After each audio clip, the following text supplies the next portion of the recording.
마테오가 전한 거룩한 복음입니다.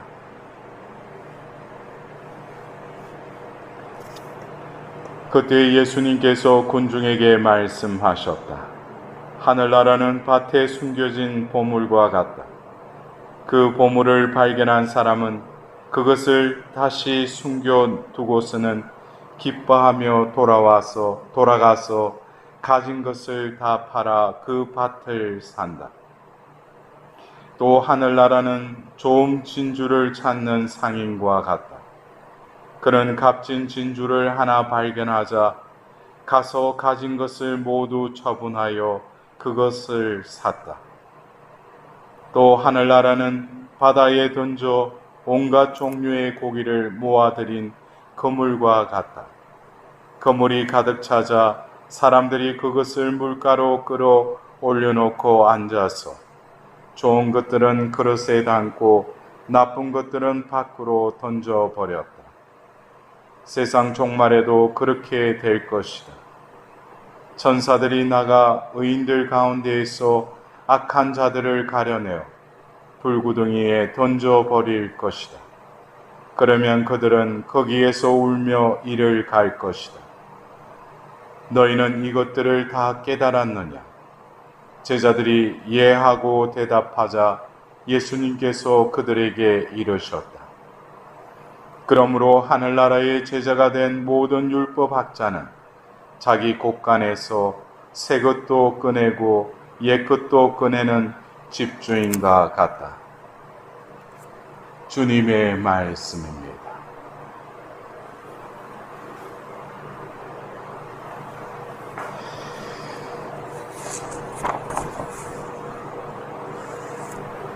예수님께서 공생애 중에 하신 그 말씀 가운데에서 많은 부분이 비유의 말씀을 하셨습니다. 보아도 보지 못하고 들어도 듣지 못하고 결국 마음이 완고한 이들은 이 말씀을 들어도 그냥 스치는 소리와 같이 그냥 아무 깨달음 없이 지나가게 하기 위해서. 그러나 하나님께서 하늘나라의 신비를 허락하신 이들에게는 이 신비를 또 깨닫게 해주신다는 거예요. 근데 여러분들, 예수님께서 최후의 만찬 때 그 제자들에게 보호자 성령을 약속하시면서 그분이 오시면 내가 한 말을 기억하게 해줄 뿐만 아니라 그 말씀을 깨닫게 해줄 것이라고 그랬어요. 그래서 결국 이 하늘나라의 신비를 알 수 있도록 허락된 이들은 어쩌면 우리가 성령을 받은 모든 이들은 이 하늘나라의 신비를 깨달을 수 있도록 하나님의 허락받은 이들이죠. 그러나 과연 우리는 내 안에 계시는 그 보호자 성령께서 이 하늘나라의 신비를 깨닫도록 얼마만큼 나는 이 성령의 음성에 귀 기울이고 있는가?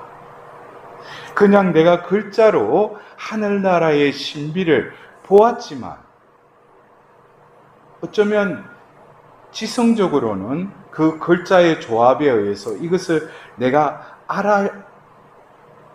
들었다라고 말은 할 수 있지만 과연 깨달았느냐 이거죠. 그 속에는 무궁무진한 하늘나라라는 그 하나님의 신비가 이 짧은 말씀 안에 담겨져 있음을 우리는 경외심을 가지고 다시금 바라봐야 될 것입니다. 그래서 오늘 우리는 이 밭에 숨겨진 보물과 또 좋은 진주의 이 비유를 통해서 하늘나라를 또 설명해 주십니다. 여러분들 여기서 보면은 첫 번째 이 보물이 숨겨져 있다고 그랬어요. 숨겨져 있다라는 것은 어쩌면 아무나 그 보물을 볼 수 없다는 거죠. 숨겨져 있기 때문에. 그렇다면 이 숨겨진 것은 누군가가 숨겼다는 것이죠. 누가 숨겼겠어요? 어떻게 보면 그 보물의 소유자겠죠. 그 보물의 소유자는 그 보물을 아주 남들이 보지 못하는 그 밭의 깊숙한 곳에 숨겨 놓았습니다. 근데 어떤 이가 그 보물을 발견하였습니다. 여러분들, 우리가 이 말씀 속에서도 이 보물이라는 것, 먼저 이 보물이라는 것에 대해서 여러분들은 이 하늘나라에 있어서 이 보물은 과연 무엇을 의미하는 것 같습니까? 여러분들, 다이아몬드, 어떤 세속적으로 우리가 보물하면은 기금속, 그리고 나에게 아주 소중한 값진 것, 이것을 우리는 보물이라고 하지 않습니까? 그러나 하늘나라에서는 보물이라는 그 관점이 다르죠. 그래서 우리는 살아가면서 이 세속적인 기준에 길들여졌고 이미 세뇌되었기 때문에 보물하면은 우리도 모르게 주얼리샵, 보석상회를 떠올리죠. 그리고 내 집에 있는 아주 그 남들이 건전 못하는 그 보물을 또 숨겨놓지 않습니까? 그러나 이 보물은 우리가 생각하는 그 보물이 아니라 하늘나라는 하나님의 그 주재권, 하나님의 뜻을 이루는 그 나라입니다. 그래서 하나님이 보시기에 그 보물을 우리는 알아봐야 할 것입니다. 그 보물은 무엇입니까? 여러분들, 어쩌면 외적으로 보이는 그 보물이 아니라 이 보물은 숨겨진 보물. 어떻게 보면 숨겨졌다라는 것은 이 가시적인 그 세계에서는 단박에 알 수 없다는 것이죠. 감추어져 있기 때문에. 그래서 이것을 우리 존재에 비유하자면은 내 밖에 있는 것이 아니라 내 안에 있다는 것입니다. 이 보물은 내재된 그 곳에 내면에 있다는 것이죠. 그래서 여러분들 오늘 일독서에 솔로몬이 이제 왕으로 등극했을 때 그 꿈에 하나님께서 무엇을 해주기를 바라느냐고 묻습니다. 그러자 그 솔로몬에게 있어서는 아직까지 그 솔로몬의 말년이 비참하게 끝났지만 이제 순수하고 왕에 등극하는 그의 마음은 아직까지 하나님을 향해 경외하는 마음이었던 것 같아요. 그래서 솔로몬이 하나님께 구하였던 것은 듣는 마음을 주시고 선과 악을 분별할 수 있게 해달라고 이렇게 구합니다. 그래서 하나님께서는 어떻게 보면은 그 관점이 틀린 것이죠. 솔로몬이 원하는 것은 이제 왕으로 권력을 잡게 되면은 자신이 누릴 수 있는 것. 어떻게 보면은 자신의 나라를 확장시킬 수 있는 권한을 자기가 받은 것이죠. 그러나 그 솔로몬이 원한 것은 외적인 것을 바란 것이 아니라 내 내면을 당신의 마음으로 채워달라는 것이죠. 그래서 하나님께서는 바로 지혜롭고 분별 있는 마음을 주십니다. 마음을 주십니다. 이 마음은 내 안에 내 존재를 지탱하는, 그러나 하나님을 경외하는 그 중심이기도 하죠.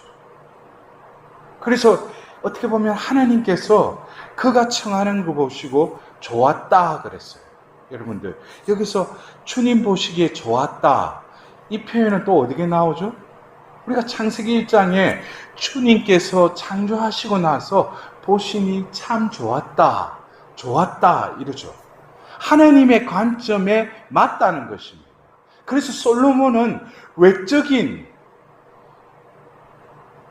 것에 연연하지 않고 내 내면에 내 존재를 지으신 그 피조물로서 하나님이 내 존재를 올곧게 재창조하시고 새로 빚어달라는 그 기도를 했을 때 하나님은 창조 때에 보시니 참 좋았다라는 그 표현을 다시금 이 성경에 적어놓고 있습니다. 하나님께서는 우리를 다시금 새로이 창조하시기를 원하십니다.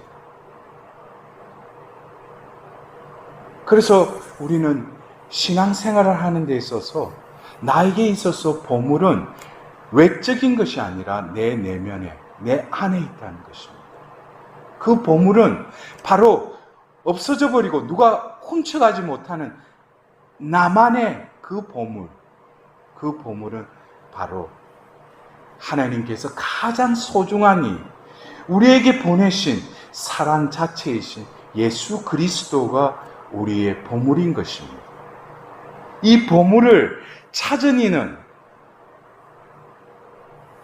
기뻐하며 돌아가서 가진 것을 다 팔아 그 밭을 산다고 그랬습니다. 여러분들, 어쩌면 신앙이라는 이 엄청난 하나님의 선물을 받은 우리에게 있어서 그 선물의 꾸러미를 풀고 그 안에 담겨진 그 내용을 보면 그 안에는 바로 신비 자체이신 보물이신 예수 그리스도가 그 안에 담겨져 있습니다. 신앙생활은 바로 그 보물을 발견하는 것이죠.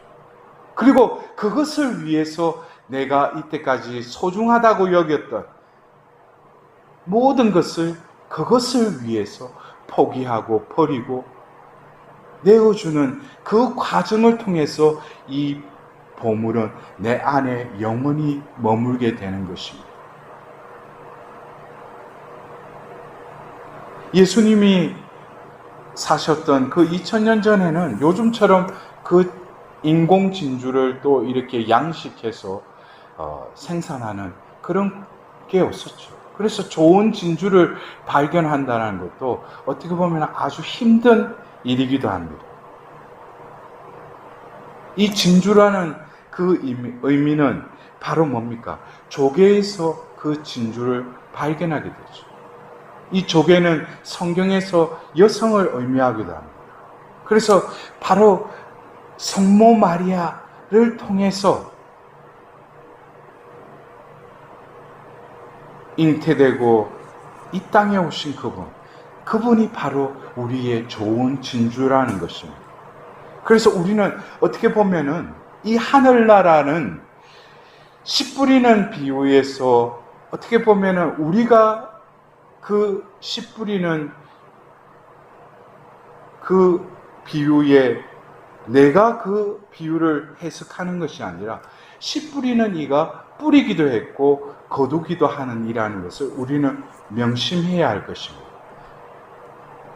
이 보물과 좋은 진주의 이 비유에 있어서도 우리는 중요한 것은 이제 하나님께서 마련해 주신 이 하늘나라에 살 허락을 받은 우리에게 있어서는 이제는 뭡니까? 내 의지를 협력해서 행동으로 옮겨야 된다는 것입니다. 이것이 어떻게 보면은 이 하늘나라의 신비에 있어서 밭에 숨겨진 보물과 좋은 진주의 비유에 있어서 특징이기도 합니다. 그것을 발견한 이는 그것을 다 팔아서 그 밭을 사고 가진 것을 다 처분해서 좋은 진주를 샀다고 그랬어요. 여기서 가진 것을 다 팔고 가진 것을 모두 처분하는 이것은 나의 의지에 협력이 있어야 되는 것이죠. 그래서 하느님 나라는 것은 나에게 거저 주어진 것이지만 하느님 나라에 거하고 하느님 나라에 그 백성으로 사는 것은 그에 합당한 결단과 선택과 또 행동이 이어질 때 하늘나라가 우리 가운데 내 안에 머무르게 된다는 것입니다. 그래서 오늘 이 독서의 그 사도 바오로께서는 8장 28절에 하느님을 사랑하는 이들, 그분의 계획에 따라 부르심을 받은 이들에게는 모든 것이 함께 작용하여 선을 이룬다는 것을 우리는 압니다. 모든 것이 함께 작용하여 선을 이룬다는 것입니다. 하나님께서는 당신의 아들을 우리에게 보내심으로써 당신의 사랑을 온전히 드러내셨죠. 그 베푸심을 온전히 이제는 내 안에 머물게 하기 위해서 내가 이때까지 거짓된 보물과 좋은 진주로 여겼던 그 모든 것을 처분하고 팔고 다 버리는 그 과정이 있을 때 우리에게는 바로 그 선, 하나님의 좋으신 그 선이 우리 가운데 이루어진다는 것입니다. 그래서 우리는 어쩌면 이 하나님 나라의 백성으로서 살아가는 데 있어서 나의 가치관은 과연 무엇을 보물과 좋은 진주로 여기고 있는지, 하나님께서는 분명히 우리에게 그 기회를 주시고 허락해 주시죠. 그러나 오늘 그 하늘나라의 또 다른 비유인 바다에서 모아들인 그 그물에 가득 찬 그 고기들을, 좋은 것들은 그릇에 담고 나쁜 것들은 밖으로 던져버렸다. 이것은 어쩌면 전자의 그 좋은 보물, 그 좋은 진주를 발견하니까 진정으로 행동이 수반되지 않고 그 결단을 내리지 못한 이들은 어쩌면 하나님 나라에 초대받았고 허락된 이들이었지만 결국 종말에 가서는 심판대에 하나님에 의해서 그 거물에서 던져져서 밖으로 던져버립니다. 그것을 우리는 염두에 두는 것입니다. 우리가 그냥 성당에 그냥 왔다 갔다 하는 것으로 우리는 구원을 받는 게 아니죠. 많은 이들이 초대는 받았지만 뽑힌 이들은 적다고 말씀하신 것처럼 우리는 오늘 이 하늘나라의 신비를 다시금 깨달으면서 나의 가치관, 나의 관점이 온전히 우리의 보물이시오 좋은 진주이신 예수 그리스도를 내 안에서 찾고 그것을 위해서 내가 결단을 하고 그분께로 온전히 투신할 수 있는 그러한 삶에 우리도 협력할 때 하나님께서는 우리에게 무한하신 그 풍성한 하늘나라의 그 은총을 이 생에서도 또 더불어 우리에게 영원한 생명을 우리에게 허락해 주실 것입니다. 오늘도 우리에게 그 신비를 드러내고자 하시는 그 하나님께 이 신비를 또한 이 삶 속에서 살아갈 수 있도록 하나님의 자비를